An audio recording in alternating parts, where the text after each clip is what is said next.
우리는 매주 이렇게 주일날 이제 교회에 와서 이렇게 예배를 드립니다. 이제 교회에 대해서 여러분들이 이렇게 생각을 하실 때 어떤 분들은 교회 어떤 건물 사이즈를 보시기도 하고 아니면 교회에 대해서 이제 뉴스, 9시 뉴스에 나오는 잣대로 교회를 이렇게 평가하고 비판하기도 합니다.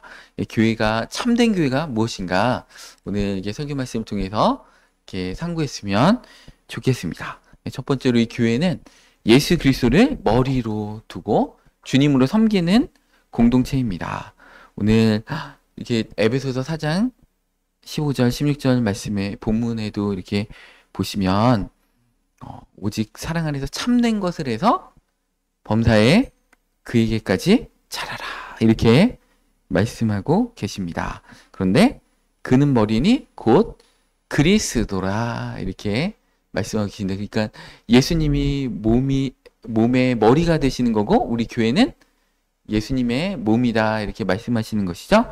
그래서 이제 머리의 어떤 생각과 판단대로, 의지대로 우리가 몸이 이렇게 움직여지는 것입니다.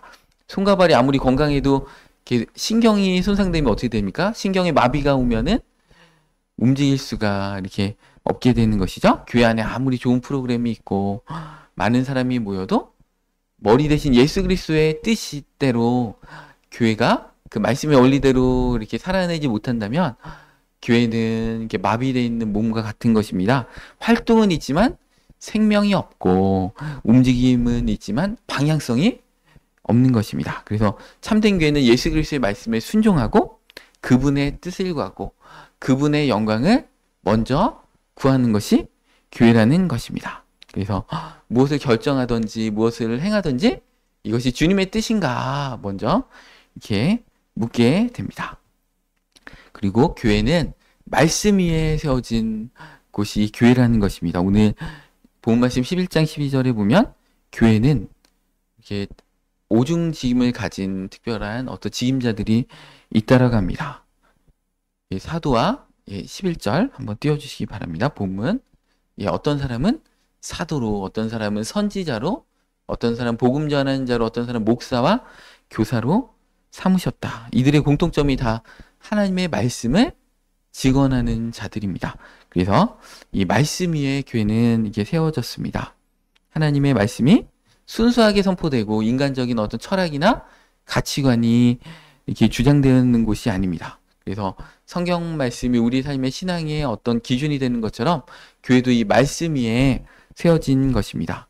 이 말씀이 없는 교회는 나침반이 없는 교회와 같아서 흔들리게 되겠죠. 사공이 많으면 배가 산으로 가는 것처럼 하나님의 말씀의 기준점을 가지고 풍향계를 놓고 이렇게 가야 한다는 것입니다. 그래서 바울도 갈라디아 교인들에게 이렇게 말씀을 하고 있습니다. 갈라디아서 1장 10절에 내가 사람들에게 좋게 하랴, 하나님께 좋게 하랴, 사람들에게 기쁨을 구하랴. 내가 지금까지 사람들의 기쁨을 구하였다면 그리스도의 종이 아니니라. 사람들이 듣기 좋아하는 말을 하는 곳이 교회가 아니고 진리를 선포하는 곳이 교회라는 것입니다. 근데 이 예수님의 수제자 베드로까지도 이 원리대로 살지 못하고 함정에 빠졌습니다. 주님을 너무나 사랑해서 예수님이 나는 십자가를 진다고 하니까 주님이 고난받는 것을 원치 않으셨습니다. 얼핏 보면 사랑이 엄청 많아 보이는 거죠. 근데 예수님의 반응은 마태복음 16장 23절에 예수께서 돌이키시며 베드로에게 이르시되 사탄아 내 뒤로 물러가라. 너는 나를 넘어지게 하는 자로다. 네가 하나님의 일을 생각하지 아니하고 도리어 사람의 일을 생각한다 하시고, 베드로가 16장 몇 절 전만 해도 너는 반석이야. 넌 믿음의 고백을 해서 너는 천국 열쇠를 가졌어. 그랬는데 몇 절 딱 지나니까 사탄으로 갑자기 하늘 높은 곳에 있다가 딱 밑에까지 믿음이 순간적으로 추락한다는 것이에요. 사람은 그런 것 같아요. 어느 날 막 믿음이 있게 하다가도요, 어느 날 갑자기 사탄 베드로한테 뭐라고 했어요? 네가 매면 매일 것이고 네가 풀면 풀릴 것이다. 천국 열쇠를 주노라. 너는 반석이다. 너의 믿음의 고백이 반석이구나. 흔들리지 않는 견고함이 있구나. 음부의 권세가 교회를 해하지 못한다. 그죠? 천국 열쇠를 준다. 이런 고백을 들었던 베드로가 몇 절 딱 지나니까 사탄아, 내 뒤로 물러가라. 너는 하나님의 일을 생각하지 않고 사람의 인정에 빠지는구나. 이렇게 말씀했다라는 것입니다. 왜 베드로를 사탄이라고 했을까요? 사람의 일을 생각했기 때문에 그렇습니다.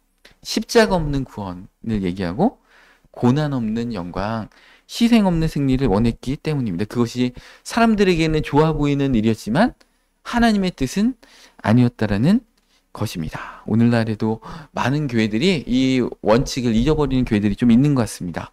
사람들의 인기를 얻기 위해서, 교인 수를 늘리기 위해서, 비판을 피하기 위해서 말씀을 희석시키고 복음을 타협합니다. 죄에 대해서는 침묵하고 회개는 강조하지 않고 십자가는 가볍게 다룹니다. 그러나 그것은 그리스도의 종이 선포하는 말씀은 아닙니다. 참된 교회는 사람을 기쁘게 하는 것이 아니고 하나님을 기쁘게 하는 것을 최우선 순위에 둡니다. 그래서 하나님의 마음으로 성도들을 바라보는 거죠. 안타깝다. 정말 잘 됐으면 좋겠다. 이런 마음이 이렇게 있는 것입니다. 정말 진정으로 회개하는 분으로 이렇게 오면 야, 바로 눈 녹듯이 이렇게 마음이 풀리더라고요. 제가 이제 그 교회 이제 개척한 지 우리 교회가 설립된 지 2년 반이 됐잖아요. 근데 많은 성도님들과 이렇게 일들이 있었는데 어떤 성도님들 진심으로 눈물을 흘리면서 회개를 하시더라고요. 그런 안타까운 마음이나 섭섭한 마음이 그 다음날에 바로, 그러니까 어제 어떤 일들이 있었는데 그 다음날에 바로 진심 어린 회개를 하시니까 마음이 눈 녹듯이 싹 풀리더라는 것입니다. 그런 것 같아요. 하나님의 마음을 이렇게 주시는 것 같아요. 그 성도님들 향한 그 마음들. 우리는 하나님의 마음을 대변하는 것이 교회인 것 같습니다. 하나님의 말씀을 하나님이 전하시는 방법은 오늘 아까 사도와 선지자들과 복음 전하는 자들과 목사와 교사를 주셨다.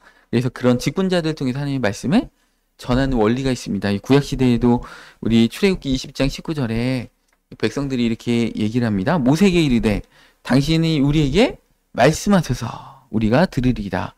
하나님이 우리에게 말씀하지 말게 하소서 우리가 죽을까나이다. 거룩하신 하나님께서 하나님의 거룩하심을 나타내기 위해서 일부러 무섭게 하셨죠. 천둥과 지진과 우레가 치면서 이스라엘 백성들이 그렇게 말씀했다는 것입니다. 주의 종을 통해서 듣기를 원합니다. 이게 영적인 그 어떤 신앙생활의 본류입니다. 이게 강으로 치면 본류입니다. 지류나 계곡이나 시냇물이 아니고 영적인 본류는 사도와 선지자들, 목사와 교사들을 통해서 하나님의 말씀을 선포합니다. 강단을 통해서 하나님의 말씀을 선포한다는 것입니다. 개인에게 직접 주시는 것은 지류입니다. 어떤 개인의 삶에 또 필요한 말씀들을 주실 수가 있죠. 또 어떤 큐티를 통해서 개인적으로 깨닫게 할 수도 있지만 그런 큐티에 오류에 빠진 분들이 너무나 많습니다. 큐티하다가 이단에 가시기도 하고 하나님의 어떤 본류의 말씀을 온전히 깨닫지 못합니다. 어떤 순간적으로 위로의 말씀이나 가정이나 개인에게 이렇게 주시는 말씀들은 받을 수가 있습니다. 근데 그게 본류가 아니에요. 우리가 어떤 이렇게 삼시세끼를 꼬박꼬박 잘 이렇게 먹어야 되는데, 그죠? 그건 안 먹고 건강기능식품 이렇게 조금 드시면 건강해지지 않는 것처럼 우리가 이렇게 모든 음식 골고루 꼭꼭 씹어서 이렇게 삼시세끼 드셔야 되는 것처럼 이게 교회 공동체 안에서 서로 격려해주고 서로 세워주는 그 가운데 있는 말씀.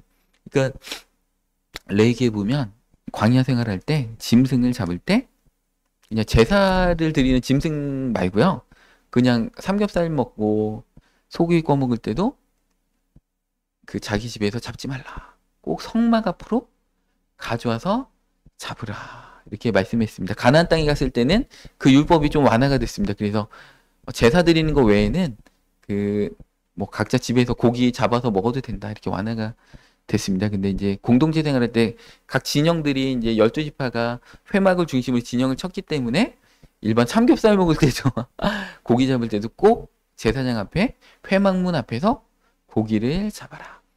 왜냐하면 이 공동체 가운데 이 교회는요. 우리 교회 제가 담임 목사지만 저 혼자 있는 게 아니고 저는 또 다른 교회, 우리 교단의 다른 노회의 목사님들하고 교제하면서 또 서로 점검받고 말씀으로 서로 세워가고 또 이 노회가 있으면 총회가 있습니다. 총회가 있으며 또 교회 연합기관인 한기총이 있죠. 그런 것들을 통해서 우리는 세계교회가 우리 말씀과 삶의 교회는 지교회잖아요. 이 지교회가 노회에 속해 있고 총회에 속해 있고 한기총에 속해 있고 세계교회에 속해 있어서 이게 연합이 돼 있는 것입니다. 개인적으로 어떤 큐티의 은혜를 통해서 하나님의 어떤 본류의 물줄기, 예수 그리스도가 머리로 계시고 우리가 몸된 지체로서의 그 안 가운데 흠뻑 들어가지 않으면 말씀을 온전히 깨달을 수가 없고 그 말씀 가운데 순종할 힘도 공급받을 수가 없다. 그래서 우리는 그리스도의 몸된 교회, 그러니까 교회가 그리스도의 몸인 거예요. 몸에 들어와야지 머리와 연결이 됩니다. 그래서 이게 골반기도 오래 하신 분들이 은사가 막 열리시는 분들이 참 위험하더라고요. 교회 와가지고 그 어떤 분을 봤냐면 제가 이제 예전에 선교단체에서 한국 그 선교단체 대표로 이렇게 있었는데 어느 분이 이제 신앙상담을 합니다. 자기가 은사가 열렸다는 거예요. 막 혼자 기도하다가 교회도 안 갔는데 몇 년을 교회 안 갔는데 혼자 집에서 기도하다가 은사가 열렸다. 그러면서 막 하나님이 다 가르쳐 주신다. 그러면서 우리 선교단체 대표보다 자기가 은사가 더 뛰어나다. 그러면서 이분이 이제 교회를 나가기 시작했습니다. 그래서 그 교회 가가지고 담임 목사님한테 막 비판하는 것입니다. 목사님은 설교가 이렇고 내가 보니까 영적으로 보니까 목사님은요 이러면 안 돼요. 그러면서 매주 가가지고 목사님 나는 선지자입니다. 나한테 들으셔야 됩니다. 이렇게 했다는 것입니다. 근데 그런 분들은 제가 한 3분 정도를 만났어요. 그 선교단체에 있을 때. 근데 그분들의 공통점이 교회를 안 나가요. 그리고 혼자 골반 기도를 수년간 하다가 은사를 경험했는데 저는 이제 지나고 나니까 그 은사가 하나님이 주신 건가 마귀가 줬는가 잘 모르겠습니다. 왜냐하면 막 은사를 열었다고 하는데 교만하고 교회를 비판하고 그렇게 한다는 것입니다. 이게 본류 가운데 자꾸 벗어나며 지류 가운데 있다가 그 어떤 하나님의 온전하신 은혜와 섭리 가운데 멀어지기 시작한다는 것입니다. 그래서 신약 시대에도 하나님은 동일합니다. 주의 종들을 통해서 말씀하신다. 에베소서 2장 20절 말씀 보겠습니다. 너희는 이렇게 말씀하시죠? 너희는 사도들과 선지자들의 터 위에 세우심을 입은 자다. 예수께서 친히 모퉁이 돌이 되셨느니라. 교회는 개인적인 체험이나 느낌 위에 세워진 것이 아니고 사도들과 선지자들 같은 주님의 종들이 전한 그 말씀 위에 세워진다는 것입니다. 그리고 그 모든 말씀의 중심에는 모퉁이 돌이 되신 예수 그리스도가 계시다는 것입니다. 그래서 이 목사와 교사를 사도와 선지자들을 통해서 성도를 온전케 하고 그리스도의 몸을 세운다는 그 원리가 우리 에베소서 4장 11절 12절 그게 나와 있죠. 그리스도의 몸을 세우려면 이제 오중 직임자들이 있어야 됩니다. 그래서 사도부터 목사 교사까지 있어야 되는데 12절에 이는 성도를 온전하게 한다. 온전함을 입으려면 어떻게 돼요? 오중 직임자, 주의 종들의 말씀 선포가 있어야 된다는 것입니다. 그럴 때 온전하게 되고 이 봉사일을 한다. 이 봉사일을 한다는 것은 교회 봉사가 아니고요. 하나님의 나라의 일, 사도적인 사역을 얘기하는 것입니다. 그래서 교회 신약 성경에 있는 일, 봉사 이 말은요. 그냥 다 사도적인 사역입니다. 예수 그리스도를 통해 세우신 사도들을 통해서 하나님이 진리 가운데 하는 교회 개척과 교회를 세우고 진리 가운데 세우는 사도적인 사역을 다 봉사일이라고 하는 것입니다. 그래서 그런 하나님이 정말 원하시는 봉사일을 하려면 성도가 온전하게 되려면 그리고 교회의 몸, 그리스도의 몸이 교회잖아요. 교회를 세우려면 직분자들이 주의 종들이 말씀을 가감없이 선포해야 됩니다. 그래서 교회 공동체 안에서 말씀을 배우고 가르침을 받고 서로 권면하고 함께 진리를 깨달아 가야 한다는 것입니다. 그래서 교회 공동체가 필요한 것이죠. 그래서 이 참된 교회는 이 교회 공동체 안에서 세워져야 한다는 것입니다. 그리고 오늘 본 말씀 16절에 보니까 이 교회 공동체는 서로 섬기면서 세워가는 공동체입니다. 온몸이 각 마디를 통하여 도움을 받음으로 연결되고 결합하여 각 지체의 분량대로 역사하여 그 몸을 자라게 하며 사랑 안에서 스스로 세우느니라. 교회 공동체 가운데 다양한 은사와 달란트 가운데 서로 세워주는 것입니다. 각 지체 분량대로 역사에서 결합돼서 서로 자라게 하고 그 몸을 자라게 한다는 것입니다. 그리고 이 교회 공동체는 오늘 13절 본 말씀처럼 온전한 사람을 이뤄서, 그죠? 그리고 온전한 사람을 이룰 때 하나님을 믿는 것과 아는 것에 하나가 돼서, 그러니까 믿는 것으로 끝나는 게 아니고 믿는 것과 하나님의 아들을 아는 것에 하나가 돼서 온전한 사람을 이루어야 된다는 것입니다. 어린아이 신앙이 멈춰 있는 게 아니고 온전한 사람을 이루어 그리스도의 장성한 분량까지 자라가야 된다. 끊임없이 성장하고 성숙하는 교회가 참된 교회라는 것입니다. 성숙해야지, 그죠? 어린아이 때는, 그죠? 그 맛있는 거 사줄게. 그러니까 우리가 아이들 교육할 때 뭐라고요? 어떤 아저씨가 맛있는 거 사준다고 해도 절대 따라가지 말라. 왜냐면 이게 분별력이 없잖아요. 어떤 많은 인생의 경험들이 없기 때문에, 지혜가 없기 때문에, 애들아, 이런 거 사줄게. 따라와. 아저씨 차에 같이 타고 저기 가자. 그런 일들이 요즘도 막 9시 뉴스 보니까 많이 일어나더라고요. 아이들 조심 지켜야 될, 이게 더 지능화돼가지고 아이들이 막 좋아하는 것들로 유혹합니다. 왜냐면 분별력이 없기 때문에 어린아이가 될수록 그렇습니다. 그런데 장성한 사람을 이뤄서, 온전한 사람을 이뤄서, 그죠? 이단의 바람이나 또 어떤 흔드는 것들에 진리 안에서 견고하게 이렇게 붙어 있고 사랑 안에서 성장과 믿음 안에서 하나가 돼야 한다는 것입니다. 참된 교회는 어려움 속에서도 주님을 끝까지 붙드는 공동체입니다. 우리 요한복음 6장 60절 말씀에 보니까 예수님이 어려운 말씀을 하시는 거예요. 그랬더니 제자 중 여럿이 듣고 말하되 이 말씀은 어렵도다. 누가 들을 수 있냐 한데.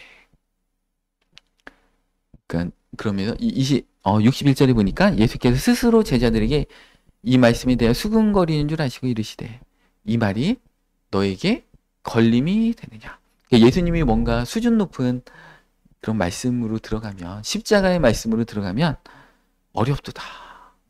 제자들이, 그러니까 회중이 얘기하는 게 아니에요.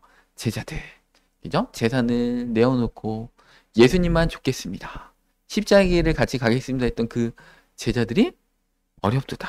누가 들을 수 있냐. 이제 60절이 그랬고 61절에는 수근수근하고 걸림돌이 되는 거죠.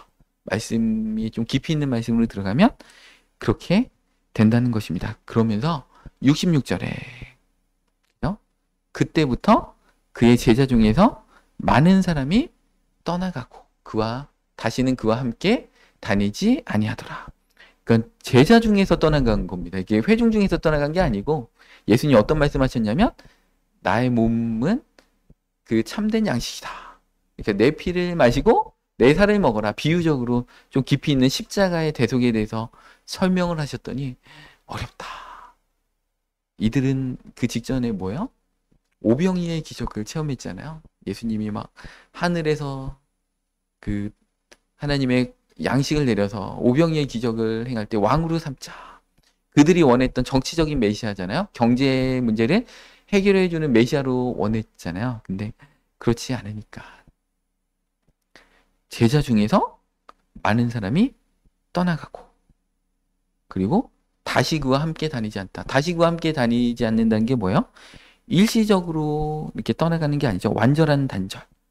잠시 쉬어가는 게 아니고 완전히 등을 돌렸다. 한때는 열정적으로 예수님을 따랐던 자들이 말씀이 어렵다는 이유로, 그 말씀이 이해가 안 된다는 이유로, 자신들의 기대하고 맞지 않는다는 이유로 예수님을 영원히 등 돌리는 사건이 이제 벌어지게 됐다는 것입니다. 무엇이 그들을 그렇게 만들었을까? 예수님을 쫓았던 목적이 달랐기 때문에 그렇습니다. 로마에서 해방해줄 정치적인 메시아로 원했겠죠. 그 당시에 우리 일제 36년처럼 로마의 압제를 받던 시절이니까 막 세금을 너무 세리들을 통해서 너무 많이 걷어갔고 그랬다는 것입니다. 그런데 예수님은 자기의 살과 피를 내어준 희생의 메시아 십자가를 지는 고난의 종으로 자기를 자꾸 얘기하기 시작했다는 것입니다. 그러니까 어떻게 됩니까? 제자들이 듣기 싫은 거죠. 가룟 유다는 안 되겠다. 예수님 팔아 넘겨야 되겠다. 이렇게 하기 시작하는 일들이 있다라는 것입니다. 그래서 제자들조차도 그 말씀이 너무 어려웠고 그 말을 들으면 불편하다. 받아들일 수 없다. 이렇게 된다는 것입니다. 그럴 때 예수님께서 12제자에게 물으시는 거죠. 너희도 가려느냐? 이 질문을 예수님이 우리에게도 이 순간에 던질 수도 있습니다. 너희도 가려느냐? 신앙생활이 어렵고 힘들 때 하나님의 말씀이 내 뜻과 내 생각과 맞지 않을 때 우리는 주님을 떠나고자 하는 욕구가 생길 수 있다는 것입니다. 그런데 예수님은 63절에 6장 63절 이렇게 말씀하고 있습니다. 살리는 것은 영이니 육은 무익하니라. 내가 너에게 이른 말은 영이요 생명이라. 참된 말씀이 영이요 생명이라는 것입니다. 예수님이 하셨던 그 참된 말씀이 영이요 생명이다. 근데 육은 무익하다. 너희들이 좇는 것은 육적인 것이야. 영을 좇으라는 것이죠. 참된 영적인 것, 참된 생명과 양식을 좇아라. 많은 사람들이 주님을 떠난 이유가 뭐예요? 육신의 눈으로 보고 인간적인 이해로 예수님의 말씀을 판단했다는 것이죠. 이것이 내 논리에는 이해가 안 된다. 내 기대에 부합되지 않는다. 그들은 영적인 실체보다 진실보다요. 눈앞에 보이는 사실에 집중한 것이죠. 여러분들 진실과 사실은 다릅니다. 눈앞에 아무리 사실이 있어도 진실은 다릅니다. 어떤 목사님이요. 이 한국교회 되게 유명하신 목사님이에요. 그런데 어떤 자매가요. 그 주일 이렇게 예배 이제 설교하고 있는 목사님 교회 와가지고 그 아이를 이렇게 딱 안고 이 아이가 목사님의 아이입니다 이런 거예요. 그러니까 교회가 발칵 뒤집혔죠. 근데 목사님이 한마디 변명도 안 하신 거예요. 그럼 뭐예요? 그 인정하는 거잖아요. 그죠? 그랬는데 나중에 지나 보니까 그 목사님의 자녀가 아닌 거예요. 그 자매가 너무 외면받고 어디 기댈 데가 없으니까. 근데 목사님은 그또 어떤 이유가 있었나 봐요. 그 자매를 내쫓으면 안 되는 그 자매가 뭐 자살을 하려고 했다거나 하여튼간 무슨 문제가 있었던 것 같습니다. 그러니까 목사님은 그죠. 근데 성도님들은 어떻게 판단해요? 사실적으로 목사님이 바람을 피셨나 봐. 아기까지 만드셨나 봐. 그럼 몇 주 동안 그 교회가 막 분란을 일으켰겠죠. 근데 목사님 한마디도 하지 않으셨습니다. 여러분들 교회 안에서도 이 객관적으로 눈앞에 드러나는 사실에 집중하면 안 됩니다. 진실을 바라봐야 됩니다. 그래서 이제 예수님도 이렇게 말씀하고 계시죠. 요한복음 6장 26절 말씀에 예수님께서 이게 회중들에게 이렇게 말씀하십니다. 이르시되 진실로 진실로 너에게 이르노니. 예수님이 진실로 이렇게 하면은 정말 중요한 말씀입니다. 근데 진실로 진실로 이렇게 두 번 들어가면 너무 중요하다. 많은 사람들이 예수님을 쫓아오는데 그죠? 복 받기 위해서. 너희가 나를 찾는 것은 표적을 본 까닭이 아니고 메시아로서의 그 확증을 얻기 위해서 온 게 아니고 떡을 먹고 배부른 까닭이라. 축복받아서 경제적으로 좀 잘 됐으면 좋겠고 자녀도 잘 됐으면 좋겠고 그러기 위해서 오는 사람이 너무나 많다. 얼마나 많으면 예수님이 진실로 진실로. 예수님은 그냥 말씀하셔도 진실이잖아요. 근데 진실로 진실로 너에게 이르노니. 실제로 그런 때가 올 거라고 바울은 디모데에게 이렇게 디모데후서에 이렇게 경고했습니다. 디모데후서 4장 3절에 때가 이르리니 마지막 때가 되면 사람이 바른 교훈을 받지 아니하며. 바른 교훈을 얘기하면 안 받습니다. 귀가 가려워서 귀가 간질간질해가지고 자기 귀를 긁어줄 사람을 요구한다는 것입니다. 그래서 자기의 사욕을 따를 스승을 많이 두고 4절에 또 그 귀를 진리에서 돌이켜 허탄한 이야기를 따르리라. 귀가 가렵다. 3절에 귀가 가렵다 이렇게 표현하고 있죠. 불편한 진리보다는요. 진리는 불편한 것입니다. 기분 좋은 거짓을 얘기하는 스승을 쫓아간다는 것이죠. 회개를 촉구하는 말씀보다 자기를 정당화해 주는 메시지를 원합니다. 십자가를 지라는 명령보다 축복을 약속하는 설교를 원합니다. 이 한국교회 많은 강단이요, 이미 오염됐어요. 커피 먹으러 갔는데 막 프림 엄청 타고 설탕 엄청 타고, 커피는 조금, 거기에 예화와 상식과, 그죠? 뉴스와 이런 뭐 과학기술과 문화와 예술과 미사오구와 이런 것들은 많은데 말씀은요 별로 없어요. 그런데 그런 교회는 대형 교회가 됩니다. 왜냐하면 그죠? 화려한 퍼포먼스와 막 예배의 막 시스템과 그죠? 이런 것들이 있고, 그죠? 불편한 말은 안 합니다. 근데 미국에도 어떤 훌륭하신 목사님 설교할 때 이 방탄, 이게, 왜냐면 설교의 메시지가 얼마나 센가요? 설교하다가 회중 가운데 앉아 있는 분이 총을 쏴요. 그러니까 여기에 이제 방탄으로 이렇게 딱 해놓고 총 맞을까봐 설교하다가 총 맞을 각오로 이렇게 메시지를 전하시는 목사님도 있습니다. 우리나라는 총이 없어서 얼마나 감사한지 몰라요? 설교 시간에 총은 쏘진 않으니까 참 감사한 것 같습니다. 그래서 그들이 원했던 것은, 이 회중들이 원했던 것은, 또 오늘 주님을 떠난 이 제자들이 원했던 것은 자기를 부인하고 십자가를 지는 제자도가 아니고 떡으로 배부르는 이게 기적을 원했다는 것입니다. 근데 예수님은 그 기대를 산산조각 무너뜨린 것이죠. 내 살을 먹고 내 피를 마셔라. 진정한 제자도를 딱 얘기하니까 그 말씀에 걸려서 넘어졌다는 것입니다. 오늘날에도 많은 사람들이 같은 이유로 주님을 떠납니다. 복음이 너무 좁다, 말씀이 너무 엄격하다, 희생이 너무 크다라고 주님을 떠난다는 것입니다. 그들은 십자가 없는 영광을 원합니다. 회개 없는 축복을 원합니다. 헌신이 없는 은혜를 원합니다. 어떤 분들은 사랑의 하나님만 원하고 거룩하신 하나님을 거부합니다. 어떤 이는 축복의 약속은 붙잡지만 순종의 명령은 거부합니다. 어떤 이들은 하늘의 상급은 원하지만 땅에서의 희생은 회피합니다. 그들은 예수님은 친구로 원하지만 주인으로는 원하지 않습니다. 그들에게 신앙은 인생을 편안하게 해주는, 만들어주는 도구이지 인생을 송두리째 변화시키는 능력이 아니다 는 것입니다.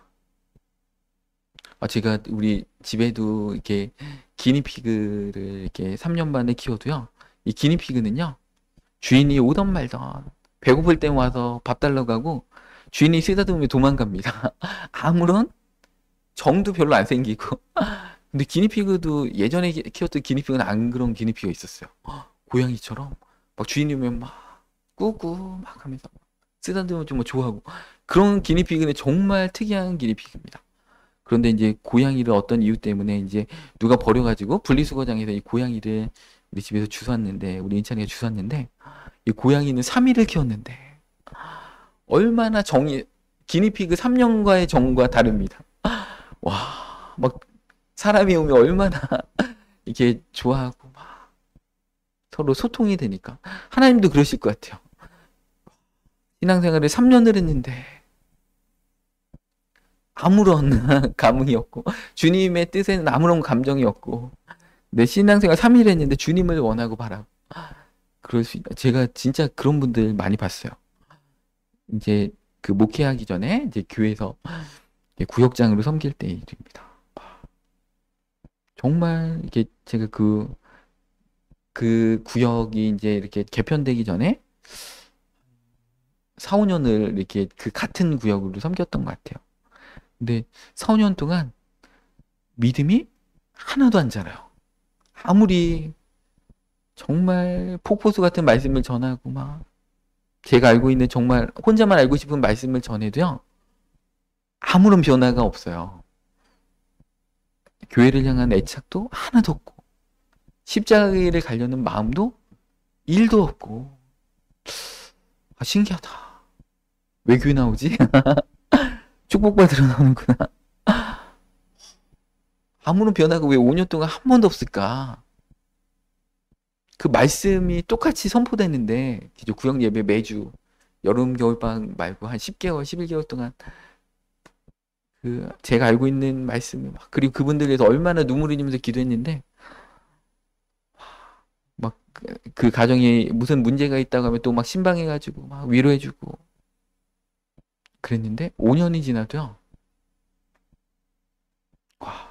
근데 우리 교회는 진짜 비록 더딜지라도 변화가 있습니다. 저는 우리 교회 성도님들이 정말 하나님이 구원하시는 백성이구나 이거를 많이 느껴요.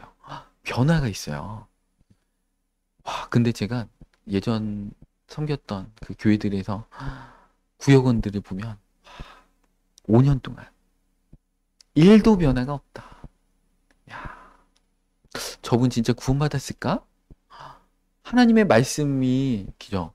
고양이는 3일만 우리랑 있어도 막 우리를 주인으로 아는지 뭐 친구로 아는지 모르겠죠. 어찌됐든 그렇게 친밀하게 하는데 기니피그는 3년을 있어도 주인이 만져도 막 도망가는데 하나님이 바라보실 때 그 5년 동안 변화되지 않는 그분 어떻게 보실까? 그 많은 기회와 그 많은 말씀을 줬는데 왜 그 살아있는 능력의 말씀이 그분들의 마음을 변화시키지 않고 주님을 향한 사랑으로 들어가지 하게 않을까? 말씀은 똑같이 떨어지죠. 길가밭이 되면 뭐라고 했어요? 마귀가 구원을 받지 못하게 해서 새가 그것을 씨를 먹었다는 것은 구원을 받지 못하게 해서 마귀가 그 말씀을 마음에서 빼앗았다. 아니면 돌짝밭이나 가시덤불이 되어서 그 말씀이 온전히 결실하지 않대. 너희는 옥토밭이 되어라. 그러면 30배, 60배, 100배로 결실한다. 신앙생활은 얼마나 신앙생활을 오래 했느냐 이게 중요하지 않은 것 같아요. 그게 짧을지라도. 우리가 며칠 전에 주신 그 고양이가 동물병원이나 이렇게 이렇게 뭐 카페나 이런 데서 이거는 고양이가 아닙니다. 강아지입니다, 거의. 그러니까 이렇게 조용할 수가 없고 사람에게 친숙할 수 없습니다. 이런 고양이를 개냥이라고 한다고 하더라고요. 이럴 수가 없다. 그러니까 저는 기니피그들도 일반적으로는 사람하고 안 친숙하죠. 진짜 친숙한 기니피그가 있고요. 고양이도 원래 사람하고 이렇게 친할 수가 없는데 고양이 가운데도 개냥이가 있어요. 정말 사람을 따르는 여러분들, 우리는 원래 이방인이었잖아요. 우리 유태인도 아니고 말씀도 잘 모르는데 우리는 유태인들보다 더 말씀한테 순종하며 말씀을 깨닫고 하나님을 기쁘게 할 수 있는 자들도 있다라는 것입니다. 예수님은 분명하게 말씀하십니다. 육은 무익하다. 육신의 생각으로 신앙생활하는 것, 세상적인 가치관으로 하나님의 나라를 이해하려는 것, 인간적인 지혜로 복음을 재단하는 것은 결코 생명을 얻을 수 없다. 육은 무익하다. 아무 유익이 없기 때문에 그렇습니다. 마치 물고기가 물 밖에서 살려고 하는 것하고 똑같다. 아무리 애를 써도 불가능하다. 영적 존재이기 때문에 영적 방식으로만 영적인 생명을 얻을 수 있기 때문에 그렇습니다. 예수님께서 말씀하였습니다. 마태복음 22장 10절에 교회는 많은 자들을 그죠? 부르신다는 것입니다. 누구나 초청한다는 것입니다. 종들이 길에 나가 악한 자나 선한 자나 만나는 대로 모두 데려오니 혼인잔치에 손님들이 가득한지라. 임금이 손님들을 보러 들어올세. 11절에 기죠. 거기서 예복을 입지 않은 한 사람을 보고 12절에 이르되 친구여 어찌하여 예복을 입지 않고 여기 들어왔느냐. 아니 그가 아무 말도 못하거늘 13절에 임금이 사람들에게 말하되 예복이 뭐예요? 계시록 19장에 보면 성도들의 옳은 행실이다. 세마포 예복은 성도들의 옳은 행실이다. 그러니까 누구나 악한 자나 선한 자나 만나는 대로 교회에 다 와라. 하나님이 초청하신다는 것입니다. 근데 교회 안에서 말씀 안에서 선한 행실과 순종의 삶으로 살지 않으면 예복을 입지 않으면 어떻게 됩니까? 13절에 임금이 사람들에게 말하되 그 손발을 묶어 바깥 어두운 데 내던지라. 거기서 슬피 울며 이를 갈게 되리라 하니라. 14절에 청함을 받은 자는 많되 택함을 입은 자는 적으니라. 그러니까 교회 안으로 예수님이 청해주는 사람은 많아요. 교회에 다니는 분들은 많습니다. 이 한국교회, 대형교회도 얼마나 많은 사람들이 다녀요? 교회 다니는 사람은 많을 수 있어요. 교회로 예수님이 말씀을 듣고 구원받아라, 회개해라. 그래서 청함 주는 사람들은 엄청 많습니다. 근데 택함을 입은 자는 적다. 교회 다닌다고 다 구원받는 게 아닙니다. 교회를 청함을 많이 받아서 왔지만 택함을 입은 자는 적다고 예수님께서 직접 말씀했습니다. 이건 내 말이 아닙니다. 예수님께서 직접 교회 다닌다고 다 구원받는 게 아니야. 이 말씀의 실제를 깨닫기를 원합니다. 많은 사람들이 예수님을 따랐지만 말씀이 어려워지자 예수님을 떠났습니다. 청함을 받았으나 택함을 입지 못한 자들인 것입니다. 그래서 우리는 여기에서 경고의 말씀을 드려야 됩니다.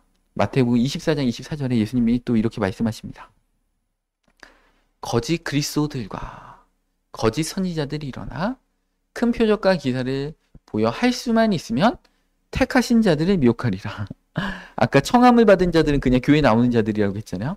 택함을 입은 자들은 성도들의 옳은 행실을 통해서 구원받은 자들인데, 이 구원받은 자들도 할 수만 있으면 이 구원받은 자들도 미혹한다. 우리 주위에는 거짓 그리스도, 거짓 선지자들이 있기 때문에 그렇습니다. 거짓된 미혹의 역사가 우리 삶에 있어요. 사탄이 뭐라고 했어요? 베드로가 마귀가 우는 사자와 같이 삼킬 자를 두루 찾아다닌다. 이 영적 전쟁은요, 결코 호락호락하지가 않습니다. 이 전쟁이 끝나지 않았다. 그래서 하나님의 전신갑주를 입어라. 사탄의 불화살을 기죠. 사탄이 불화살을 쏜다. 하나님의 전신갑주를 입어라. 그래서 믿음의 방패, 구원의 투구, 그죠? 진리의 어리띠, 말씀으로 하나님의 전신갑주를 입지 않으면, 그죠? 마귀가 운다. 미혹은 뭐요? 미혹하는 자도 몰라요. 그게 미혹인지. 자기도 속는 건데, 자기도 속고 남도 속이고 그렇게 된다는 것입니다. 그래서 감정과 체험이 아니고요, 교회는 말씀이 바르게 서야 됩니다. 이 말씀이 서 있어야만 우리를 지킬 수 있습니다. 베드로와 제자들이 남아있을 수 있는 이유가 그들이 완벽해서가 아닙니다. 영생의 말씀이 주께 있다는 것을 베드로가 고백했잖아요. 영생의 말씀이 주께 있사오니 우리가 뉘게로 가오리까. 말씀을 붙잡았다는 것입니다. 아, 예수님한테 참된 생명의 말씀이 있구나. 주님의 말씀은 영이요 생명이기 때문에 그렇습니다. 우리가 100% 이해하지 못한다고 할지라도, 우리의 육신이 자꾸 거부하는 마음이 든다고 할지라도 주님의 말씀은 우리의 영혼을 살리는 생명의 능력이 있습니다. 참된 교회는 이 진리를 붙잡습니다. 제자들도 예수님의 말씀이 100% 이해되진 않았을 거예요. 그렇지만 예수님을 향한 신뢰가 있었기 때문에 예수님을 끝까지 붙잡고 갔다라는 것입니다. 그래서 이 고백이 우리의 고백이 되어야 한다는 것입니다. 영생의 말씀이 주께 있다는 게 뭐예요? 배타적인 고백인 것이죠. 요즘 종교 다원주의는 뭐예요? 모든 종교는 똑같다. 산으로 올라가는 길은 다 똑같은데 꼭대기에서는 하나님을 만난다. 그러니까 어느 종교에 가도 구원이 있다 이렇게 얘기하는 것이죠. 근데 아니죠. 베드로는 영생의 말씀이 주께만 있다. 그리고 그러니까 우리가 누구에게로 가오리까? 그러니까 절박한 고백이죠. 다른 선택지가 없습니다. 예수님 외에는 다른 선택지가 없습니다. 기죠. 예수님 아니면 아무것도 없다. 다른 선택지는 없다. 그 다음에 헌신적인 고백인 것이죠. 베드로와 제자들은 남기를 결단했습니다. 많은 사람들이 떠났지만 그들은 주님의 길을 따라가겠다. 그 길이 조금난할지라도 생명으로 인도하는 길은 주님의 말씀의 길이구나. 이렇게 깨달았습니다. 그래서 우리는 오늘 말씀처럼 예수님을 진정으로 우리 교회가 주인으로 섬기고 있는가? 그죠? 우리도 하나님의 말씀을 가감 없이 받아들이고 사랑하고 순종하고 있는가? 그죠? 또 우리가 영적으로 성장하고 있는가? 1년 전과 우리가 어떤 모습의 변화가 있는가? 그리고 어려울 때도 끊임없이 주님을 따르고 있는가? 참된 교회는 건물이 아니고 사람들의 공동체입니다. 우리 한 사람 한 사람이 그리스도의 몸된 교회의 지체라는 것입니다. 그래서 이번 한 주간 동안 우리 교회 공동체 가운데 정말 말씀으로 무장해서 참된 진리 가운데 든든히 서서 우리가 믿음 안에서 주님을 닮아가고 참된 교회의 일원으로 들어가는 우리 모두가 되기를 시간에 주님의 이름으로 축원합니다.